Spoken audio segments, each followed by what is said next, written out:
E a ideia é que a gente possa ter uma conversa sobre a igreja. E de fato a gente tem algumas perguntas já feitas. O Rogério ele vai facilitar, ele está com o microfone sem fio nas mãos. Já tem algumas ou várias perguntas feitas para que, especialmente o Silas, responda. Mas com certeza isso também está aberto para que todos possam participar. Acho que a única, não é nem demanda, mas o que eu peço para você é que cuidado só fugir muito do tema. A gente às vezes está falando de uma coisinha dentro da igreja e de repente vai para um outro lado. E algumas vezes, né, quando a gente parece que completou aquele assunto, a gente faz isso, tá? A gente vai ter aí cerca de 1 hora para fazer isso e eu queria mais uma vez orar com vocês. Senhor, muito obrigado pelo privilégio que nós temos de estarmos juntos, conscientes, Pai, de que a Tua palavra é quem deve nortear esse assunto, essa conversa. Com certeza, Pai, Silas e eu apresentaremos alguns sentimentos, algumas percepções pessoais, mas que tudo isso, Pai, não foja do escopo da visão que o Senhor tem para a igreja que hoje, graças a Jesus Cristo, nós participamos. Que o Teu nome seja louvado nesse momento. É o que eu te peço, em nome de Jesus. Amém. Veja se o seu microfone está funcionando. Então, a ideia aqui é assim, Rogério com as perguntas, às vezes ele faz alguma pergunta talvez diretamente para Silas, às vezes para mim, e a gente tenta interagir com isso. E vocês, quando tiverem também alguma pergunta, ou até mesmo às vezes algum comentário, de certa forma, eu diria, fiquem à vontade, tá bom? Bom dia para todos. Então, lembrando que é um momento de escola bíblica dominical, então todos podem participar, e na verdade todos são bem-vindos a participar. Então, a primeira pergunta, na verdade eu gostaria que os dois respondessem, como você define, ou como vocês entendem que a Bíblia define igreja? Tá? Como vocês definem ou como vocês entendem que a Bíblia define igreja? Só para não te deixar envergonhado e começar, eu acredito que a Bíblia tem algumas definições a respeito do que é igreja, e eu queria colocar uma, inclusive como spoiler do que a gente vai conversar um pouquinho hoje de noite. A Bíblia define a igreja como uma família. É interessante como o Antigo Testamento, a Bíblia trata de uma família. Começa com Adão e Eva, é um casal, tem filhos. Esses filhos eles se multiplicam, e depois nós temos uma nova família em Noé. Jesus salva essa família. Depois Deus chama Abraão, e a partir dele tem uma família, tem Isaac e Jacó, por quem ele fala das tuas bênçãos. Depois nós temos Moisés, e quem lidera eles para fora do Egito, uma família, junto com Arão, junto com Miriam. Depois chega no Novo Testamento, como é que Paulo fala a respeito da igreja, ou a respeito da igreja, ele fala da família de Deus. É interessante que Jesus também fala, como é que ele ensina os apóstolos a orarem? Como é que começa? Pai Nosso. Então, o foco que eu dou nessa resposta, pelo menos por agora, Silas, é de que a igreja é uma família. Dentre algumas opções de resposta para isso, eu chamo a atenção nossa de que a igreja é uma família. Primeiro, bom dia aos irmãos. Bom dia. Aumenta aí, galera.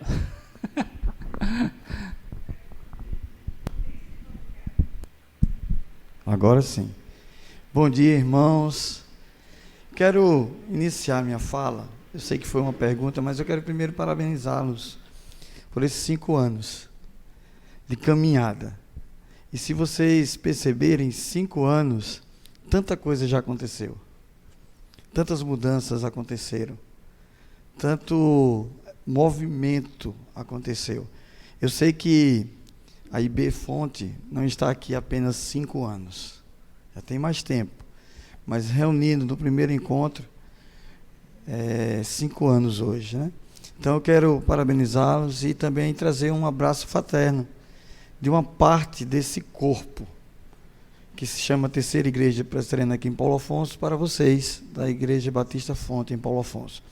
Então, com isso, eu já afirmo que o resumo e a síntese que o Zambelli trouxe, é que a igreja é um corpo. A Bíblia diz que a igreja é um corpo. E ela tem um cabeça. Ou melhor, ela tem um dono. Ela tem quem dá as diretrizes a ela. E esse cabeça é Jesus Cristo. Então, se usarmos essa metáfora que é usada na Bíblia, do corpo, e aí você pode dizer assim, pastor, mas se é um corpo ele não anda junto, não caminha junto, como é que o senhor diz, traz um abraço de uma parte do corpo que está distante? Metaforicamente, nós estamos, ou fisicamente falando, nós estamos distantes mesmo, mas é um corpo que tem um cabeça. Então, além de sermos uma família, onde nós nos encontramos, nós entendemos que somos família, mas somos parte de um corpo que tem um cabeça. E cada corpo tem funções distintas, ou cada membro do corpo tem funções distintas. E aí nós podemos partir do individual para o coletivo, ou, se preferirem, do coletivo para o individual. Somos uma igreja. Somos um corpo. Somos aquele que a Bíblia também, o próprio Jesus denomina como a noiva do Cordeiro. Só há uma noiva. Jesus nunca teve mais de uma noiva. Só há uma igreja, então ela é una. Mas, ao mesmo tempo, ela está em toda parte. Porque de todas as povos, tribos e raças e nações, todas as etnias, todas as classes sociais, Deus tem um povo a quem Ele chama para fazer parte desse núcleo que é o corpo, que é a igreja, que somos nós, como habitação hoje do Espírito Santo de Deus. E é interessante, eu acho que a gente vai caminhar isso aí. Eu estava olhando algumas perguntas e eu fiquei pensando, Zambelli, que só a primeira pergunta, nós já poderíamos passar aqui a manhã toda, só na primeira pergunta. Mas são várias perguntas. Mas eu queria só trazer uma ilustração assim, e entendam, existe um princípio na hermenêutica que nós não podemos forçar um texto para dizer que ele está mostrando aquilo, já que ele não está dizendo. Mas se você olhar a significação do que era o templo lá no Antigo Testamento, como Deus manda formar, você vai perceber que há muito do que hoje é a igreja, ou seja, tipificava a minha vida e a sua vida. Quer ver uma coisa? A madeira que foi usada para formar o templo não foram as madeiras de lei, ou seja, os cedros do Líbano, mas foram acácias. E quem trabalha com madeira, carpinteiro ou um artesão, sabe que a acácia é uma madeira dura, cheia de nós. Isso pode representar um pouco a nossa vida. Mas ela foi revestida, principalmente na habitação, ela foi revestida por ouro, que significa pureza, santidade de Deus. Então, isso pode representar a justificação das nossas vidas. Então, tudo tem um significado desde lá. Aí você pode dizer, mas onde é que você viu isso nas Escrituras? São inferências que não ferem o texto, mas que representa aquilo que nós somos diante de Deus, como esse corpo. E esse corpo ele precisa estar bem ajustado. Nem sempre isso acontece, mas nós somos um corpo. A igreja é um corpo. Muito bem.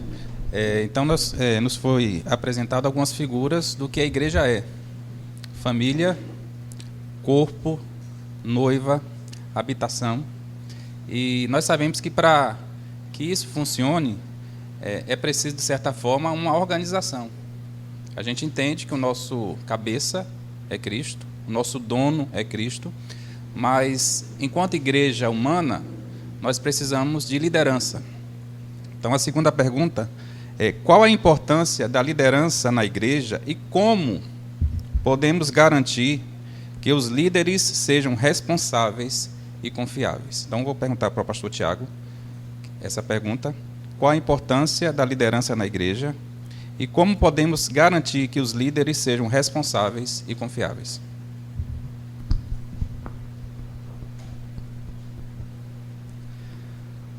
A importância, em primeiro lugar, não somos nós quem damos. É a própria Escritura quem dá.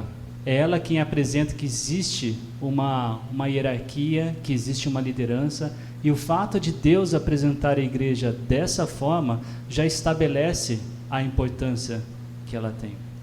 Interessantemente, desde o começo da história redentiva de Deus, há liderança. Em famílias há lideranças, e na igreja também há uma liderança. Muitas vezes essa palavra pode até ser intercambiável em alguns termos, como o pastor, o presbítero, o episcopo, né? E geralmente é ele quem está à frente. Mas indo para a segunda parte, não como alguém que possui autoridade e autonomia para fazer do jeito que quer e como quer, mas da forma como Deus lhe dá a autoridade, estabelece nele a visão para que as coisas aconteçam de acordo com a palavra de Deus. De fato, é ele quem é o supervisor de como as coisas acontecem dentro da igreja local, chamando a atenção daqueles que estão debaixo do teu cuidado para que eles continuem caminhando conforme a palavra de Deus e não conforme os desejos do seu próprio coração. Obviamente, e eu gosto de falar sobre isso, é que ele não é o único que tem esse papel de chamar a atenção dos outros, de dizer: meu irmão, você está em pecado, de orar pelos outros, ou de apoiar, ou de fazer visitas.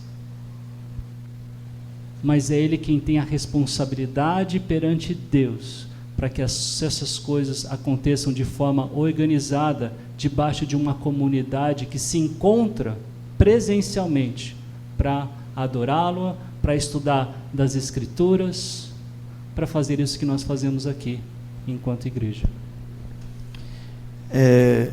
Concordo número, gênero e grau com o Tiago, então não é que eu vou pular, mas eu quero me solidarizar com essa resposta dele, acrescentar apenas o seguinte: como é que nós percebemos essa responsabilidade como igreja?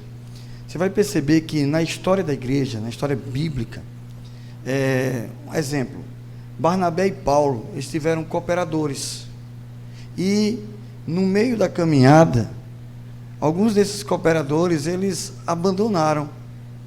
E teve um caso que Paulo se chateou muito, e que isso talvez foi motivo da separação entre ele e Barnabé, que foi João Marcos, que escreve o Evangelho de Marcos.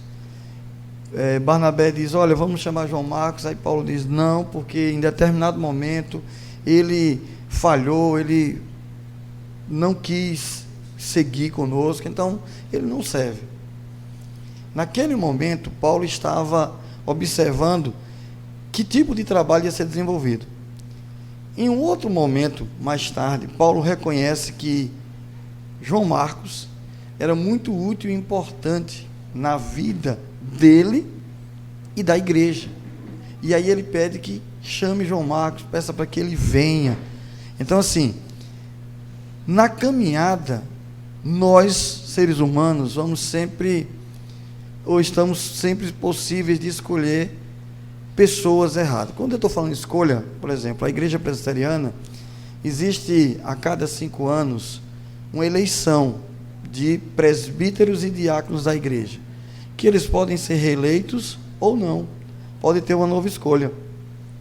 Mas quando se faz uma primeira escolha, geralmente as pessoas não conhecem ainda o chamado de cada um, e aí eles começam a desenvolver esse trabalho, organiza a igreja, existe uma escolha dessa liderança, e aí na caminhada você percebe, e às vezes até o próprio que foi escolhido para aquela caminhada, ele percebe que ele não está satisfazendo aquilo que seria a parte importante na vida dele. Então o que é que eu quero dizer com isso? É que nessa caminhada de importância, e eu entendo também, como eu já disse, número gênero e grau com ele, é que às vezes nós escolhemos equivocadamente. É preciso ter maturidade cristã e sabedoria de Deus para promover mudanças. Então, quando há mudança, isso não quer dizer que escolheu errado, não teve responsabilidade. Não. É porque na caminhada percebeu-se que talvez aquela pessoa ela não estava apta para àquele tipo de liderança. Então, a gente costuma dizer que hoje os presbíteros da igreja presbiteriana, eles são os regentes, eles decidem por a igreja aquilo que será realizado. Mas às vezes a gente diz assim, rapaz, eu acho que nós perdemos um ótimo diácono e temos um presbítero que não caminha dentro daquilo que nós entendemos ser o papel de um presbiterado, mas no diaconato ele desenvolvia muito bem. Ou às vezes o contrário. Então assim, é preciso nós entendamos que a igreja, ela tem dois aspectos. Como igreja militante que somos, nós somos suscetíveis ao erro e às vezes às escolhas equivocadas. Mas é preciso saber que há uma importância muito grande sim na liderança, porque, como disse Isabelle, há uma instituição divina sobre isso. Agora, a forma que nós escolhemos, Deus deixa que isso seja um papel nosso. Ele, claro, coordena, ele ajuda, mas é um papel nosso. Como vamos escolher melhor? Buscando a Deus em oração. Então, a importância que nós damos à liderança é quando temos que olhar alguém como liderança, é orar por eles, orar na hora de escolher, orar e pedir a Deus que sejamos coerentes com aquilo que temos visto. Às vezes a gente escolhe muito por amizade, e às vezes isso dá problema.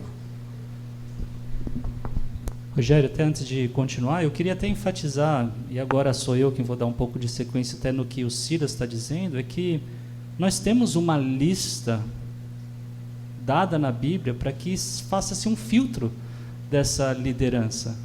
E talvez o ponto somente que eu queria enfatizar aqui é a questão de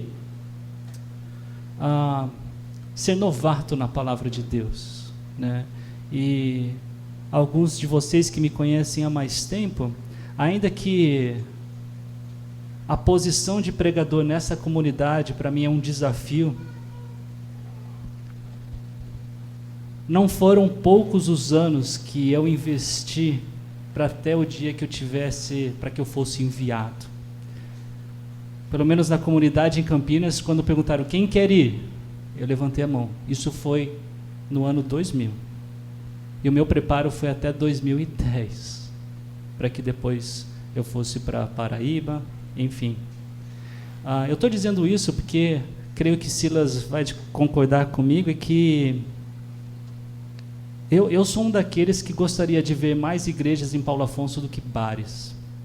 Mas eu gostaria de ver igrejas com pessoas na sua liderança que de fato não fossem neófitas, que não fossem novas na fé e que conhecessem as Escrituras o suficiente para que o nome do nosso Senhor pudesse ser mais e melhor glorificado. Isso não significa que eles não devam fazer nada. Isso significa que eles poderiam melhor se preparar para a grande responsabilidade que eles têm e que nós temos e que de alguma forma todos vocês que exercem liderança na igreja têm. É interessante que alguns dizem assim, não, mas os apóstolos não frequentaram nenhum seminário. Quem disse? Foram 3 anos intensíficos com Jesus. Que é seminário mais importante do que esse? Que é preparo mais necessário do que esse? Então, assim, o apóstolo Paulo, ele passou um tempão antes dele começar, depois da sua conversão, ele passou muito tempo sendo ensinado pelo próprio Cristo, e ele enfatiza isso no texto que o Tiago leu hoje, 1 Coríntios 11. O que eu recebi do Senhor, isso também vos transmito. Então, há uma importância sim, e mais uma vez eu quero concordar, número, gênero e grau. Infelizmente, nós temos encontrado muitas comunidades em que elas são frutos não de uma separação saudável, mas de litígio. E aí, muitos se autodenominam pastores ou pastoras, bispos, bispas, apóstolos, apóstolas.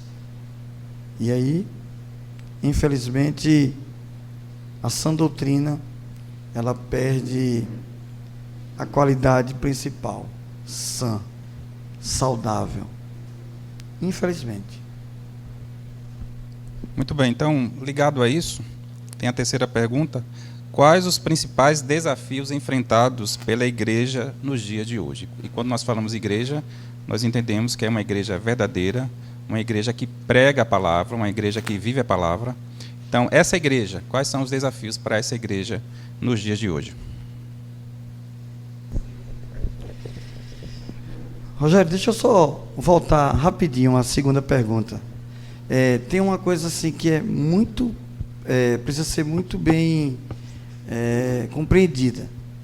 Quando nós falamos da importância da liderança, você vai perceber isso, como Jesus preparou os líderes, e quando Paulo ele vai se despedir da liderança da igreja de Éfeso, lá em Atos, quando ele chama e ele diz: olha, vocês aprenderam, vocês ouviram de mim, e sabem como deve ser o comportamento. Então, meus irmãos, há uma seriedade muito grande em quem exerce a liderança na igreja, tá? Fechei aqui. Então vamos para outra pergunta. Quais são os desafios? E para mim, um texto que vai nortear isso está lá na primeira carta de Paulo a Timóteo, no capítulo 3, quando Paulo diz assim, que estou desejoso de visitá-lo, ele falando a Timóteo, mas se eu demorar, eu estou escrevendo essas coisas para que vocês entendam a necessidade de como se comportar como igreja. Então, algo que é muito importante hoje é entendermos qual é o nosso comportamento. Aí Paulo conclui dizendo assim, a igreja de Deus, que ela é coluna e baluarte da verdade. Então, o grande desafio para a igreja hoje, meu irmão, minha irmã, é continuar sendo a defensora dessa verdade. Porque se uma questão estrutural, você for pensar o que significa uma coluna e o que é um baluarte, é justamente um lugar de segurança. É um lugar que suporta peso. É um lugar que ela precisa ser sustentáculo da verdade. E qual é a verdade? Que verdade é essa? Esse é o grande desafio da igreja dos nossos dias. E aí, eu estou falando da igreja que o nosso irmão falou, a igreja de verdade, a igreja bíblica. É conhecer as Escrituras. Porque, você lembra na oração sacerdotal, lá no capítulo 17 de João, quando Jesus, no verso 17, Jesus diz assim, eu não peço que os tire do mundo, mas que os livre do mal. Eles não são do mundo, como eu também não sou do mundo. Isso é a partir do verso 15. Mas no verso 17 ele diz assim, que a verdade, que é a palavra de Deus. Então, se nós quisermos entender qual é a verdade que Paulo está falando, João responde isso, o próprio Jesus está respondendo isso, dizendo que é a palavra de Deus. Então, se a igreja é coluna e baluarte da verdade, o desafio é defender a verdade de Deus, sem negociações. Então, deixa eu só apimentar aqui um pouco, pensando muito no que foi dito. Vou colocar já mais uma pergunta aqui que tem tudo a ver. Qual deve ser a reação da igreja, ou como a igreja lida com questões como diversidade, inclusão e representatividade? Então, é o que tem se falado hoje no nosso dia a dia. Então, como é que a igreja vai lidar com essas situações, com essas questões que são tão importantes para a sociedade, mas que a igreja precisa também, de alguma forma, se posicionar? Então, é um desafio, com certeza, para a igreja, por isso que eu estou puxando uma pergunta junto com a outra.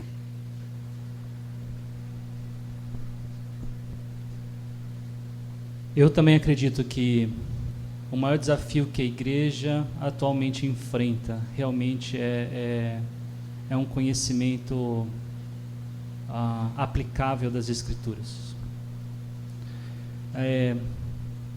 Eu me converti em 1999 e olho para alguns de vocês e sei que tem anos a mais do que eu dentro dessa família de Deus. Ainda assim, talvez pelo meu tempo de estudo, eu consigo perceber, especialmente nesse meu tempo de conversão, de uma transição entre os irmãos que parecem ter, naquela época, maior conhecimento das Escrituras do que o que eu enxergo hoje. Muito como reflexo, talvez, da nossa própria sociedade imediatista, superficial, e puxo a brasa da sardinha aqui para aquilo que a gente tem estudado mais uma vez em Eclesiastes. Porque o que nós temos feito, estudando, e vamos estudar ainda várias partes de Eclesiastes, é que ele tenta nos dar essa cosmovisão cristã, bíblica, divina, de como enxergar esse mundo. E agora eu entro nessa segunda parte. Eu também acredito que as dificuldades ou os desafios que nós tínhamos na década de 90 são diferentes, ainda que não necessariamente piores ou melhores, mas eles são diferentes daqueles que nós enfrentamos nos dias de hoje. Eu acho interessante como as ondas de polêmicas e conversas, elas vão e voltam com alguma facilidade. Há cerca de 8 anos, parecia que a carta da vez era a homossexualidade. Eu não sei se essa é exatamente a carta da vez agora, mas diversidade, da forma como o mundo tem tratado, tem sido alguma coisa que sim, nós precisamos conversar. E a única resposta que eu tenho para que a gente tenha a visão correta sobre como enxergar essas coisas é antes ter uma perspectiva, uma lente bíblica para olhar para isso. Se a gente não tiver isso, não adianta termos ousadia, coragem para enfrentar aquilo que de fato não sabemos. Eu devo olhar sim para essa sociedade da forma como está e enxergá-la e interpretá-la de acordo com a palavra de Deus, e então ter os meus depoimentos e o meu discernimento manifestado de acordo com aquilo que eu tenho enxergado das Escrituras. Então, talvez para ser mais prático, o que eu enxergo hoje é uma distorção da semântica de algumas palavras, para que a cosmovisão da nossa sociedade, daquilo que nós pensamos, seja de acordo com o que o mundo está dizendo. E se nós não tivermos, então, o paradigma, essa cosmovisão, a semântica das palavras, de acordo como de fato Deus a tem, a gente não vai conseguir encarar esses aparentes paradoxos que a sociedade nos tenta ditar. Quando ela quer chamar de amor, meramente aquilo que acontece na intimidade entre duas pessoas, e que para eles é duas pessoas independente do sexo. Ou quando ela chama de carinho, quando ela chama de cuidado, e para deixar a coisa mais clara, quando ela, por exemplo, tenta determinar o que é homofobia, e a gente olha para as Escrituras, e a gente, onde fica a minha expressão livre de dizer o que eu acredito ser correto ou errado, ainda que sim, eu continue devendo respeito e honra e amor ao próximo. Então, se eu não tiver essas definições, ou eu corro o risco de mergulhar no pensamento da sociedade, ou eu corro o risco de, em reação àquilo que a sociedade fala, ter uma perspectiva exagerada e que não é bíblica, e começo a pesar aquilo que de fato não é, quando na verdade eu preciso ter o equilíbrio que Deus dá na sua palavra, no poder do Espírito, para que eu tenha o vocabulário certo, as ações corretas, e esse nosso espaço aqui seja um lugar que qualquer um possa entrar e adorar a Deus conosco.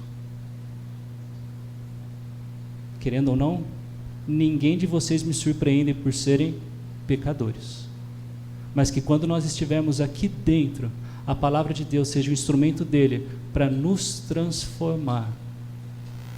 Acho que eu já falei bastante. O pastor gosta de falar demais, né? E eu... Meus irmãos, veja, são temas muito atuais. E aí eu fiquei pensando, meu Deus, aqui a gente poderia passar um dia, manhã, tarde, pensando nisso. Porque há várias questões do que seria diversidade, o que seria inclusão.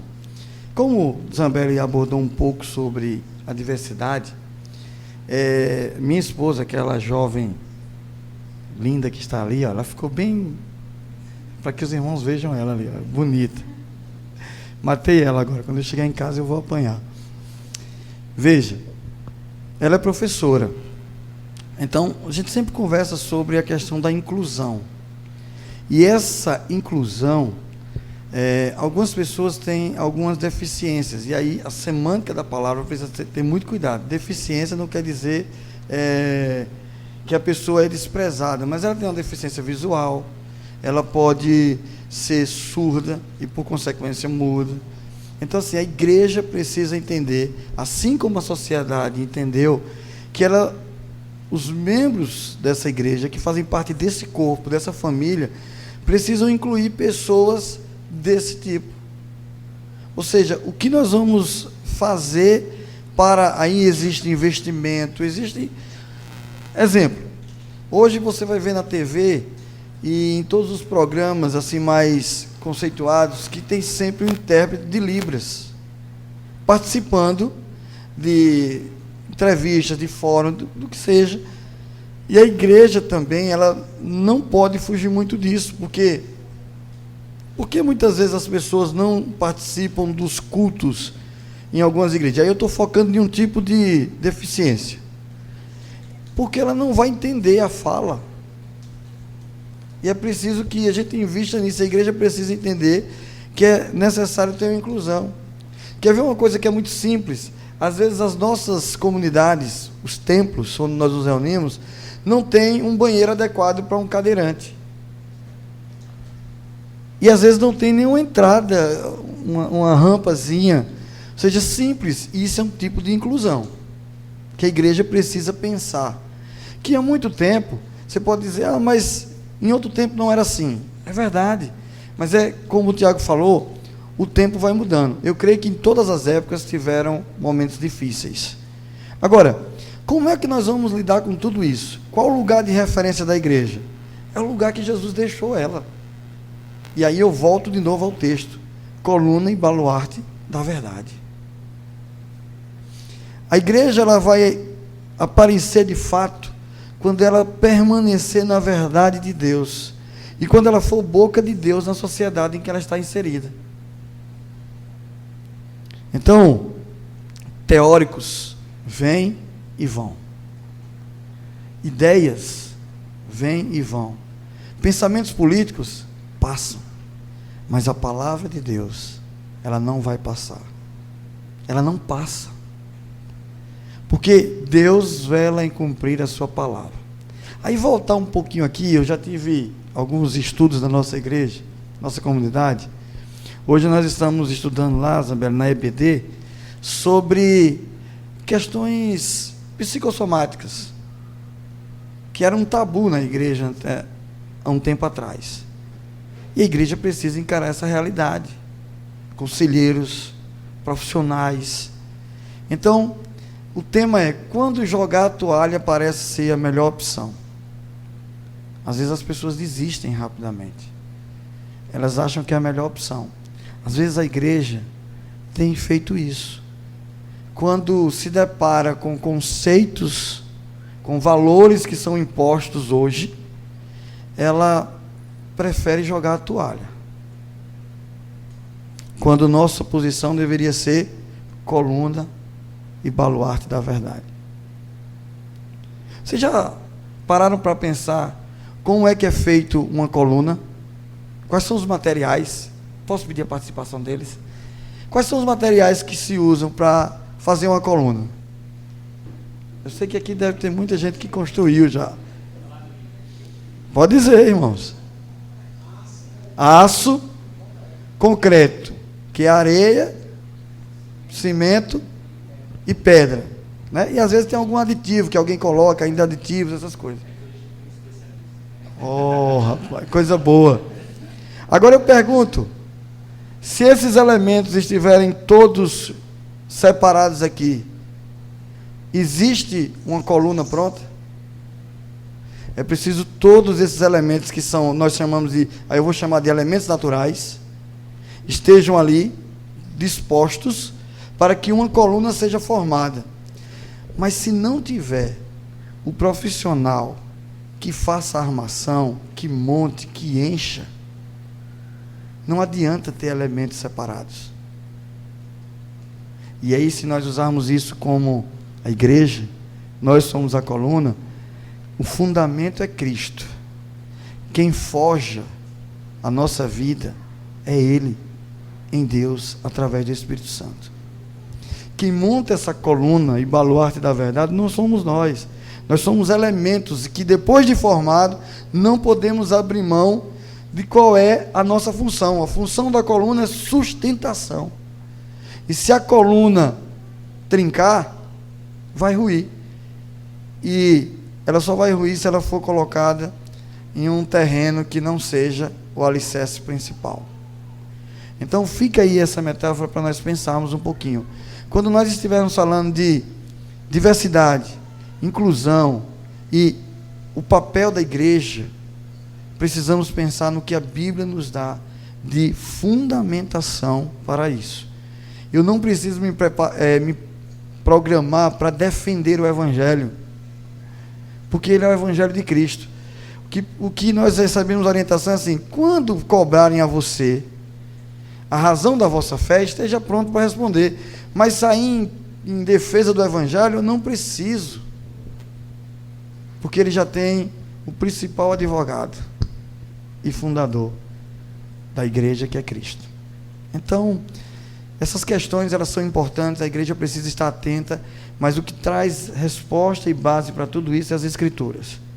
E eu finalizo dizendo, sobre o homossexualismo, que foi o que Tiago comentou. Por que eu não posso receber alguém que se diz homossexual aqui na igreja? Não tem um problema. Agora ele precisa ouvir a verdade de Deus aqui. Ele precisa ser transformado por Deus. Porque se Deus, lá em Paulo escreve isso aos Romanos, no capítulo 1, dizendo que Deus desprezou eles à própria sorte, por que é eu que tenho que acolher de todo jeito? Por que a igreja que tem que resolver esse problema? Então, é uma mensagem que a gente precisa pensar, receber em amor, mas é preciso ter mudança, a verdade precisa ser ensinada, porque é a verdade que modifica. Muito bem, eu vou adiantar aqui duas perguntas, e gostaria que pensássemos também na questão de igreja, eu.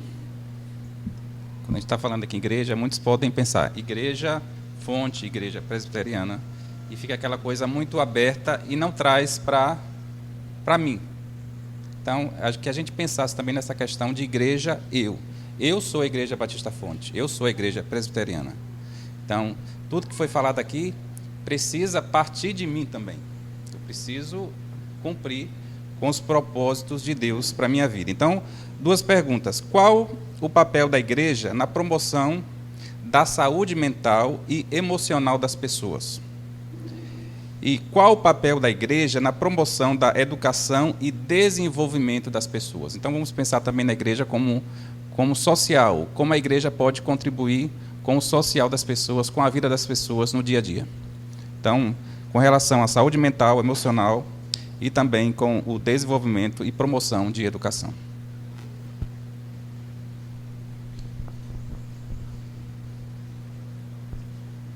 Antes de termos uma categoria chamada psicologia, nós tínhamos uma melhor categoria conhecida como teologia. A teologia era também a ciência que levava em consideração as pessoas tais como elas eram, identificada de uma forma bíblica, para que as suas emoções e as suas dificuldades pudessem ser tratadas de acordo com a palavra de Deus. A psicologia, ela é uma, vou colocar dessa forma para não ofender alguns, mas uma ciência que gosta de enxergar o ser humano tal como ele é, e eu acho que faz isso até que bem. O que eu quero dizer com isso? Ela olha para o ser humano e faz uma descrição, especialmente estatística, daquilo que ela faz. Olha, quando ela está nesse jeito, ela reage dessa forma, em função dessas influências, isso pode se tornar uma causa daquilo que ela hoje sente. Só que ela é uma ciência debaixo do sol. Isso significa que ela não cuida do principal elemento, que é o que a Bíblia diz que é o nosso maior problema, que se chama pecado. Porque ela não dá nome, ela não chama de pecado aquilo que a Bíblia chama de pecado. Um exemplo mais clássico disso é, por exemplo, a ansiedade. E isso não significa que eu não tenho que tratar nas influências e nas questões horizontais da minha ansiedade. Existem muitos gatilhos horizontais para que isso aconteça. Só que se a razão pela qual eu existo e o meu Criador me fez é glorificá-lo, quando eu lido com esse problema sem considerar na equação o que ele me ensina, eu acabo cuidando das circunstâncias sem cumprir o propósito pelo qual eu existo. Qual é o papel da igreja no cuidado das pessoas? Eu diria que em pleno século 21, é nós olharmos para o ser humano como a palavra de Deus nos ensina. Existe uma parte material e existe uma parte imaterial. Eu aponto para o mesmo lugar porque não é material e imaterial. É uma coisa que se une em quem nós somos. Nós somos imaterial e imaterial. E para lidar com os nossos problemas, nós precisamos pensar dessa forma como nós somos. Então, ainda que eu sirva de uma pessoa que pode me ajudar com as questões que envolvem a minha vida no material, eu não posso negligenciar o que também existe dentro de quem eu sou. Ou, não somente dentro, mas de fato quem eu sou. Então eu diria que a igreja ela tem um papel fundamental de reconhecer antropologicamente o ser humano. Como ele é, o ser humano é assim. Então existe uma teoria que tem um tal de ego, superego e id, que eu até posso fazer um exercício para encontrar nas escrituras. Mas eu também tenho o exercício de olhar para outros psicólogos que têm outras teorias, e peraí, o ser humano é assim, ou as 200 teorias com que eu encontro? Eu, Zambelli, prefiro ficar com a teoria de que a palavra de Deus me ensina. E lidar com o ser humano daquela forma. Isso não porque tais pessoas estejam erradas nas suas especificidades de observar o ser humano tal como ele é e poder ajudá-lo. Não, não é por isso. Mas eu acredito que quando nós colocamos como base isso, a palavra de Deus, e então temos propostas, ainda que humanas, em cima disso, que não contradiz isso, nós ajudamos melhor as pessoas. Então, se eu tenho um problema, e vou voltar no mesmo ponto, com ansiedade, e eu conheço um profissional que entende as circunstâncias humanas de como me ajudar, por que não? Mas como cristão, eu não posso me esquecer de que na equação da minha vida existe um Deus, e que Ele chama a ansiedade de pecado, e que se eu não pedir perdão para Ele pela minha ansiedade, eu estou correndo o risco de, junto com esse profissional, nunca tratar a raiz do problema no meu coração. Bem, vou ficar na primeira pergunta, tá? Pode falar a segunda. Nem me lembro dela. É a questão da ética, não foi? Da educação. Da educação. Educação, vou falar em 20 segundos. Eu acho que a igreja não é convidada para fazer diferença na sociedade. Ela é convidada para ser fiel a Jesus Cristo. Com base nisso, nós fazemos diferença na sociedade. Cirúrgico. Cirúrgico. Irmãos, olha, é interessante isso. Deixa eu contar um fato que domingo passado, uma irmã da nossa comunidade comentou, porque nós estávamos trabalhando justamente essa ideia de quando jogar a toalha parece ser a melhor opção.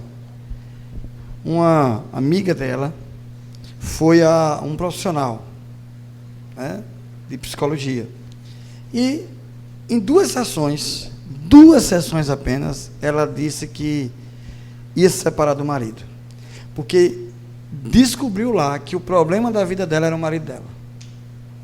Em 2 sessões, eu digo, como assim? 2 sessões ela descobriu que o problema da vida dela era o marido e por isso ela ia se separar. Então veja, essa equação que o Tiago falou, ela precisa ser levada muito a sério. Eu também não descarto a ideia de profissionais. Pelo contrário, eu incentivo que pessoas procurem. E aí é interessante que, às vezes, as pessoas já vão direto para um psicólogo. Ela já sabe o que é que tem que fazer. Não, eu vou no psicólogo. Eu vou para uma terapia. Não, você tem que ir primeiro no neuro. Você tem que saber qual o problema que você tem. E aí o neuro pode te encaminhar para um psiquiatra, porque você vai tomar medicação, porque às vezes existe falta de alguma vitamina. Mas eu entendo que todos os casos de doenças psicossomáticas, ela tem a influência, sim, do pecado, e porque ela precisa ser tratada de forma espiritual também. Não existe um caso, na minha opinião, e aí de ver algumas situações, casos de pessoas que têm problemas psicossomáticos, eles não devam ser tratados dessa forma. Você lembra de Elias?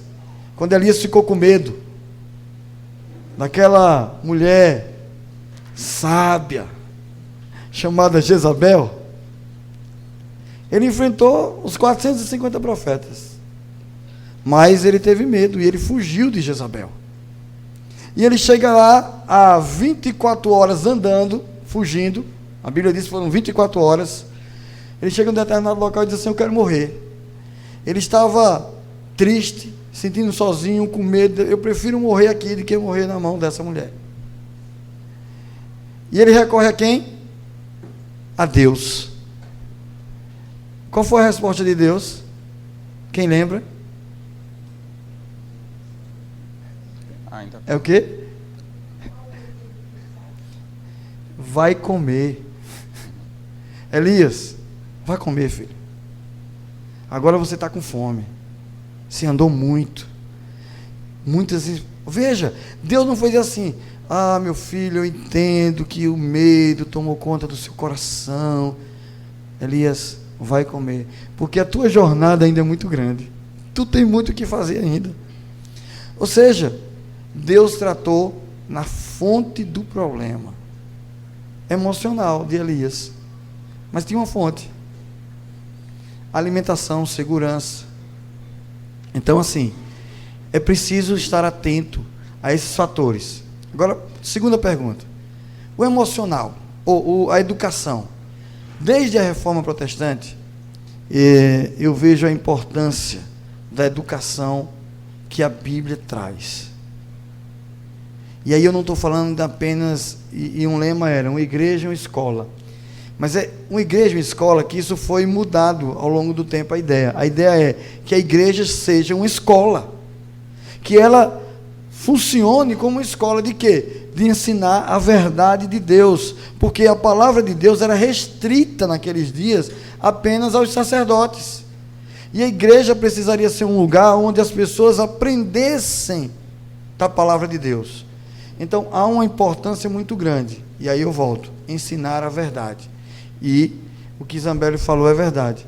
A igreja, ela não é relevante porque ela vai fazer uma ação social. Ela é relevante porque ela é coluna e baluarte da verdade. Porque ela foi chamada por Deus para remir. Ela é luz e sal da terra.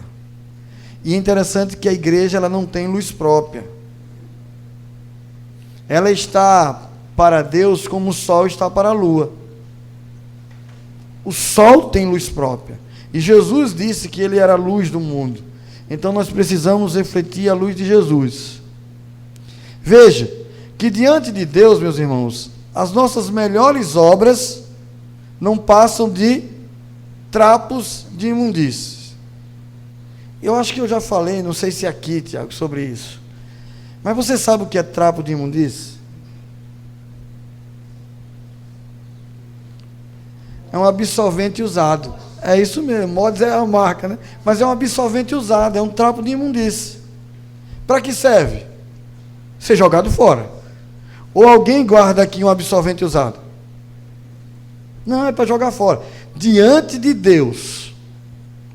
Agora, diante dos homens, eles vão ver as nossas boas obras e vão glorificar ao nosso Pai que está no céu. Veja como parece ser antagônico, mas não é. É para que nós saibamos que diante de Deus, as nossas melhores obras, elas não têm mérito. Mas diante dos homens, as pessoas vão ver. E a igreja fazendo a vontade de Deus, a obra de Deus, a qual nós somos chamados. Paulo fala isso lá em Efésios capítulo 2, verso 10. Desde a fundação do mundo, para praticarmos boas obras.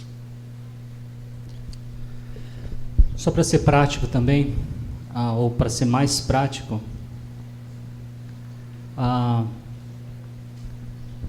eu, pensando em Eclesiastes, não é só agora pensando em Eclesiastes, mas desde que meus filhos, ou desde que meu primeiro filho foi para a escola, e desde que ele tem consciência do que eu vou falar para vocês, eu disse para eles: Enzo, você não está indo para a escola para aprender uma outra verdade, mas tenha certeza de que, não é ele ter certeza, se lembre disso, de que quando você aprende história, você está aprendendo como Deus conduziu a história. Quando você aprende geografia, você está aprendendo como Deus arquitetou esse mundo. Quando você está aprendendo português, você está aprendendo a língua que nós moramos, onde nós moramos, e que de alguma forma Deus usa para inclusive falar de si mesmo para nós, nas traduções que nós temos. De matemática, é a lógica de Deus como opera nesse mundo. O que eu estou querendo dizer é que essas matérias, elas não deixam de ser parte, para vocês não pensarem que tem dois malucos aqui, que somente você tem que passar 18 horas por dia lendo e relendo isso daqui. Mas quando a gente observa a natureza, a gente não deixa a nossa consciência a respeito de Deus fora dessa verdade. Isso é enxergar a vida além do sol, acima do sol. Educação. Muito bem. A gente está chegando para o final, mais 10 minutos. Você quer abrir, Rogério, perguntas para eles ao invés Isso. de... Alguém tem alguma pergunta? Pode fazer. Levanta a mão. Dani. Eu sei.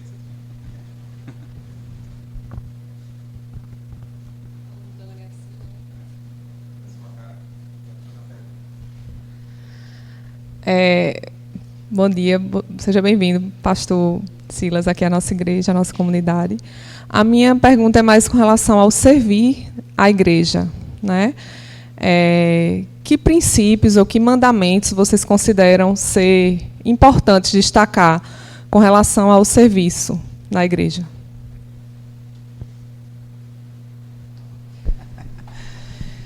Bom dia, irmã. Boa pergunta.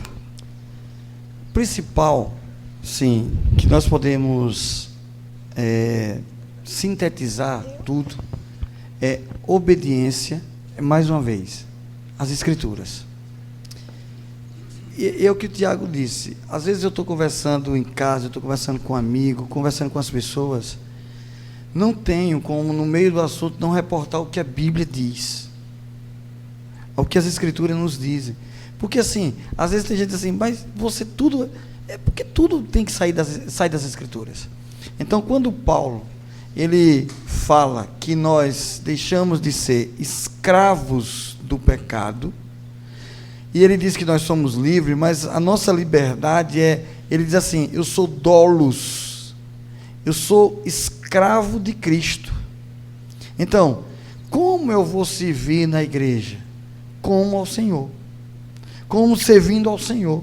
Eu não preciso, imaginemos nós, se ao invés de sermos eu e Tiago aqui hoje, fosse o próprio Jesus aqui sentado. Não dá nem para imaginar. Esse local aqui estaria superlotado, ou não caberia. Porque ia se espalhar a notícia de que Jesus ia estar na Igreja Batista Fonte. Porque hoje nós somos levados pelo aquilo que os nossos olhos veem. Mas Ele está aqui. Ele está aqui nesse lugar. E eu preciso entender, se Ele é o dono da igreja, é o dono quem dá as ordens. já está tudo preparado. Lembra da parábola que Jesus contou? Está tudo preparado. Vá, convide as pessoas para virem. E muitos deram desculpas. O que as pessoas têm feito hoje, minha irmã, é dar desculpas. Infelizmente. Esses dias, eu tenho, e pela misericórdia de Deus, tenho trabalhado extra igreja.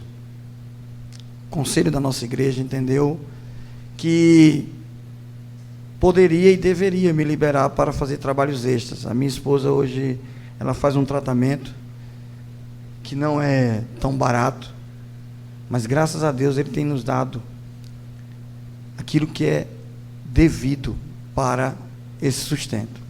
Ela toma uma medicação todo mês que custa R$ 8.500. Ela tem esclerose, foi diagnosticada com esclerose múltipla.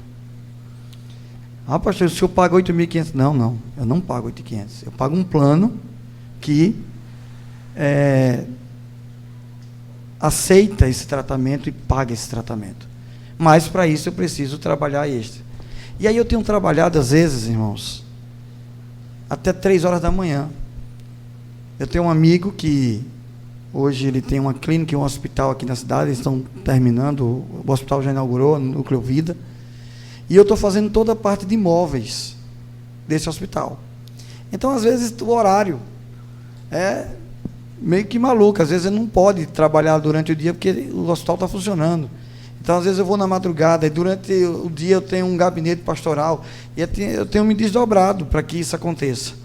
Então, assim, às vezes eu desafio os irmãos, mas porque, pastor, estou trabalhando muito, o domingo é o meu dia de descanso. Eu digo, pois é, o domingo é o dia que eu mais trabalho. E durante a semana eu tenho trabalhado muito, mas o domingo é o que eu mais trabalho. Sabe por quê? Porque eu tenho uma responsabilidade de um rebanho que foi me dado pelo dono da igreja. E eu não posso deixar esse rebanho de lado, nem na semana. Mas eu tenho uma outra responsabilidade, a minha família, a minha esposa. E para isso o conselho da minha igreja entendeu que eu poderia ser liberado, adequando os meus horários. Então eu tenho trabalhado aí, no mínimo, 17 a 18 horas por dia. Aí você me pergunta, pastor, e o senhor não está cansado? Graças a Deus, o Senhor tem renovado as minhas forças diariamente. E ela sabe, cada dia que eu acordo com disposição para aquele dia. E eu digo,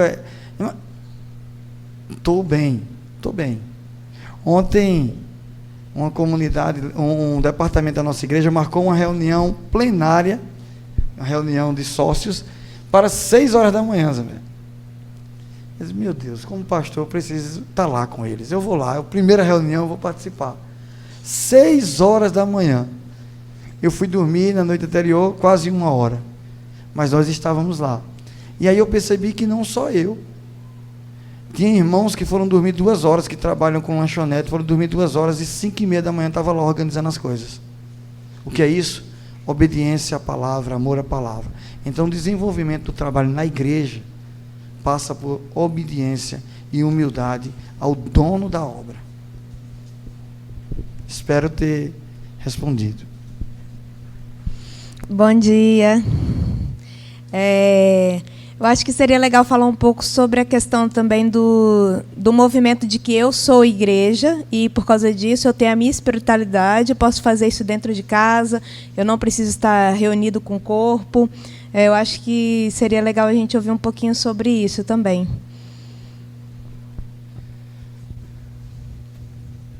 Talvez até em função do tempo, Lúdia, eu vou ser objetivo. Eu tenho tentado enfatizar com vocês aqui muitas vezes a coletividade. Deus nos salva não para sermos um crente solitário no mundo tão grande como Ele é, mas para que nós vivamos e sirvamos a Deus em comunidade. Eu acredito que o que aconteceu, uma das más influências do tempo de pandemia, foi exatamente a possibilidade de que na minha casa eu posso, de pijama, comendo o que eu quiser, talvez me distraindo com o que eu quiser, ligar a televisão, colocar no culto e achar que estou junto com a igreja cultuando a Deus. ainda que isso tenha o seu senso de verdade, isso é extremamente superficial à realidade de estarmos juntos, de vivermos juntos, de chorarmos juntos, de nos alegrarmos juntos. Então, sim, e ainda que isso não seja novo, não é alguma coisa, não é uma ideia nova de que eu sou a igreja, portanto, eu não preciso estar junto à comunidade. Eu acredito que nos últimos anos isso tem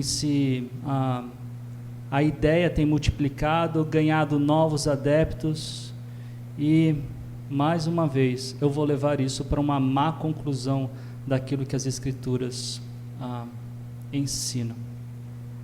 Nós fomos salvos pelo nosso Senhor para depois orar uns pelos outros, suportar uns aos outros, exortar uns aos outros, amar o próximo, especialmente esse último, é impossível de eu fazer, sendo eu, igreja, sozinho, vivendo da forma como eu bem entendo, porque no final das contas, quem define enquanto igreja, aqui tem uma igreja presbiteriana, aqui tem uma igreja batista, é a comunidade, e não, de novo, o pastor da comunidade. Então eu sinto muito por aqueles que pensam assim, e é interessante que aqueles que eu conheço que vivem essa confusão, eles vivem bem longe da verdade de Deus, usando isso como desculpa para fazer o que eles bem quiserem fazer da vida. Perfeito. Eu só quero acrescentar o seguinte ao que o Tiago falou. Aí é uma diversidade que está na Bíblia, diversidade de dons. Então, como é que você vai conseguir abençoar o próximo com o seu dom se você fica em casa como igreja? Qual a finalidade? Eu não sei se vocês perceberam, mas pelo menos na minha percepção, foi muito clara quando o Tiago enfatiza assim, quando beberdes, não é quando beber, não é individual. Agora, tudo que nós falamos, ele tem que ter esses dois viés, do individual para o coletivo e do coletivo para o individual. Tudo precisa ser assim. Eu preciso conhecer as Escrituras para seguir as Escrituras. Eu venho aqui para estudar as Escrituras juntos. Você já viu que a escola bíblica é a única escola que não tem formatura? Não é, Sérgio? Todas as escolas têm chega a um fim, um ciclo, né? Mas a escola bíblica não. Porque nós estamos sempre aprendendo a palavra de Deus e nós aprendemos uns com os outros. Agora, uns foram chamados para ser mestres. A diversidade. Então, assim, não dá para ser igreja. Não tem como ser igreja isolado. Não existe. Mesmo os irmãos que estavam lá na dispersão, por conta da perseguição, eles se reuniam na casa de alguém, eles se reuniam em túmulos, escondidos, mas eles não abriam mão de estarem juntos. Juntos. Vários textos da Bíblia vão nos mostrar. Mas Hebreus para mim é fantástico. Não deixem de congregar. Já era um problema daquela época, viu, Tiago? Como alguns deixaram de fazer. Sabe por quê? Eles estavam com medo de morrerem da perseguição. Estavam com medo. Mas é isso que o escritor diz: não deixem de congregar. E aí não tem como você entender que congregar seja ficar em casa e assistir. Porque, quer ver uma coisa interessante? Quem é que assiste culto? Deus é o único que assiste culto. Às vezes a gente diz assim, não, eu vou assistir ao culto. Não, não. Você vai prestar um serviço de culto. Mas quem assiste, porque quem assiste diz o que é bom e o que está ruim. Mas nós estamos com essa mania de, o louvor da igreja, hoje foi muito, a palavra do pastor Tiago, pastor Tiago não, que isso não acontece aqui. Mas a palavra do pastor Silas, meu Deus, demorou demais. Ah, meu Senhor, como foi? Que negócio, a gente não sentiu aqueles arrupios santos, né? Vem cá, o culto é para você ou para Deus? Por isso que a igreja se reúne para cultuar junto. Mas o culto começa no individual. E ele se expande ao coletivo. E Deus recebe ou não o nosso culto. Porque é Ele quem assiste. Então, para mim, essa ideia de ser crente em casa, só tem uma forma. É se você estiver preso, aí você vai ser crente lá na cadeia. Alguém quer ir preso aqui? Para ficar sozinho como crente lá dentro? Aí quando estiver lá, você vai dizer assim: oh Deus, usa a tua igreja para orar por mim, Senhor. Então, não tem. Fuja dessa ideia humana de que eu posso. E parece até bonito, né? Parece algo até... Não, eu sou crente em casa. A Bíblia vai nos mostrar que várias passagens, as pessoas tiveram boas intenções, mas como tinha uma prescrição de Deus. Lembro de usar na arca, vou concluir aqui com esse exemplo. A arca da aliança estava sendo transportada, mas só quem podia tocar na arca era os levitas, os homens determinados para isso. Aí a arca tombou e ia caindo. Aí Uzá, cheio de boa intenção, foi tentar pegar e segurar a arca. O que aconteceu com ele? Morreu fulminado. Você pode dizer: ai meu Deus, que coisa. Não, Uzá sabia que não podia, mas ele estava cheio de boa intenção. Mas Deus não. Isso é o que eu estou dizendo, né? Que ele estava cheio de boa intenção. A atitude dele parece que refletia isso.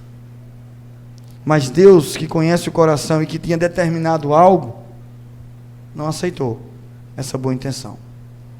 Então, temos que ter muito cuidado com essa ideia que tem se proliferado, de que eu posso ser igreja em casa. Eu sou igreja, mas eu participo de um corpo. E esse corpo bem ajustado, ele caminha bem, para a glória de Deus. Eu não quero fazer pergunta, eu quero fazer 2 comentários. Que eu trabalho na construção, faço uso concreto, tudo. Mas só tem uma coisa que eu percebi: falta a forma. Sem forma, pode ter concreto, pode ter tudo. A minha forma é Cristo. Ele é que modela, Ele é que faz tudo.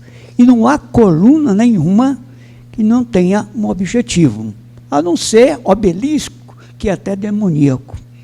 Então, para se fazer uma coluna, é preciso ter todos esses materiais, e que o Espírito Santo de Deus na igreja coloca, como os talentos, para que tudo junto construa o quê? Para o corpo de Cristo. Quer dizer, o corpo de Cristo quem é? A igreja. Então, sem a forma, pode ter material à vontade. E tem uma coisa que eu percebi na engenharia: eles agora estão usando o concreto projetado. Pode ter ferro, pode ter tudo, mas não tem forma. Então eles pensam que é mais econômico, é melhor, é mais rápido, vai ser menos material, vai ser menos custo. Mas tem uma coisa: a igreja está seguindo nisso. Tira a forma e vai para a bancarrota.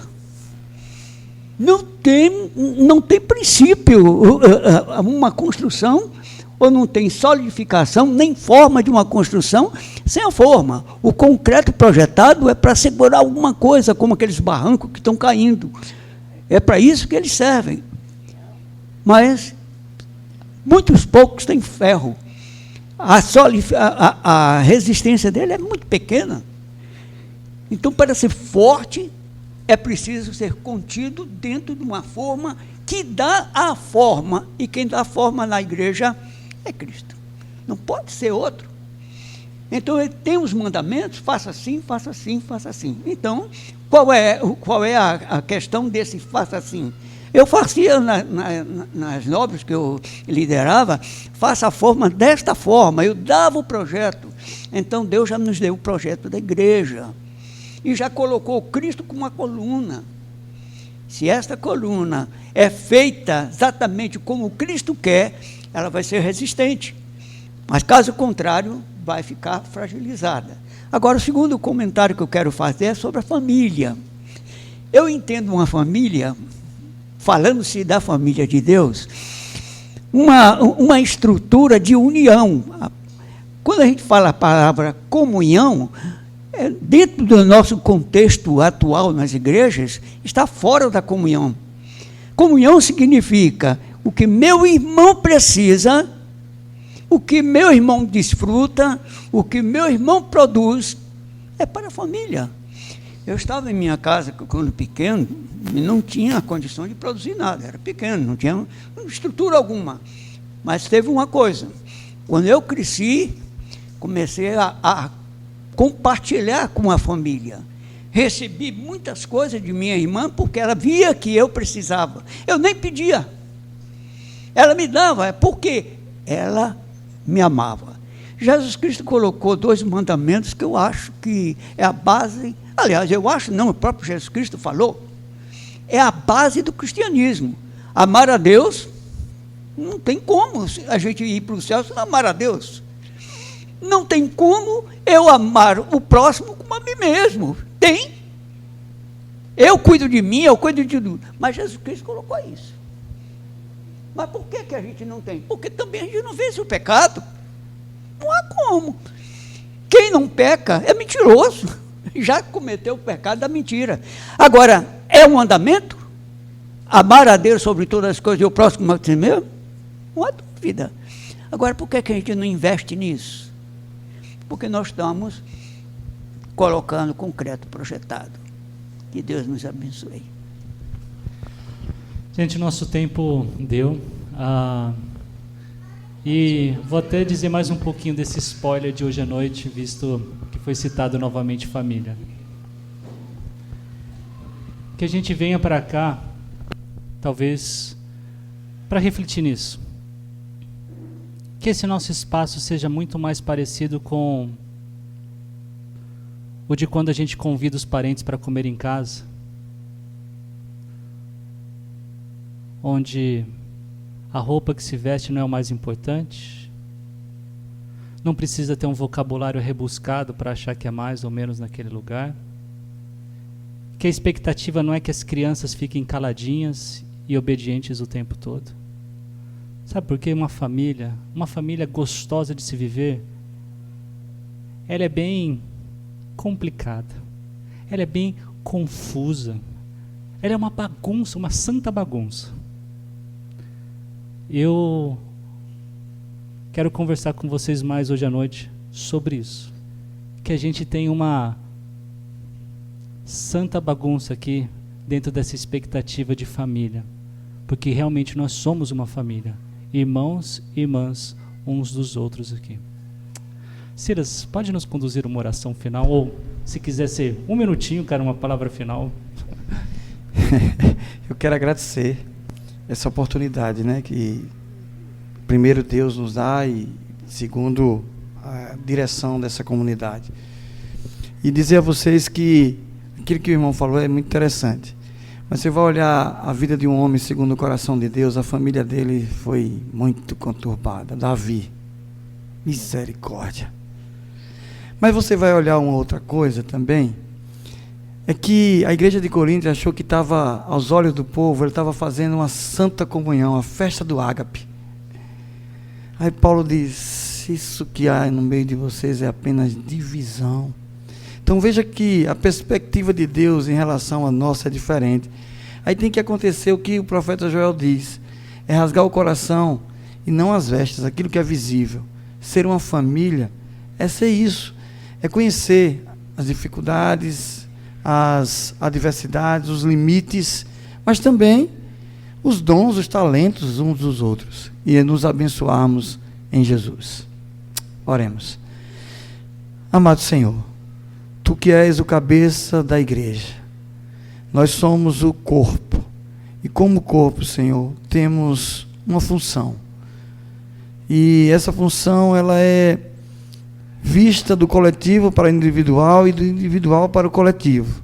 O que nós te pedimos, ó Senhor, é sempre obediência à tua palavra, é obediência à tua vontade, sempre nos amoldarmos à tua palavra, a Santa Escritura, que traz em todos os tempos a razão de ser da igreja. É nele, em Cristo, que nós oramos e te pedimos a bênção sobre cada um aqui nessa manhã. Amém. Louvado seja Deus.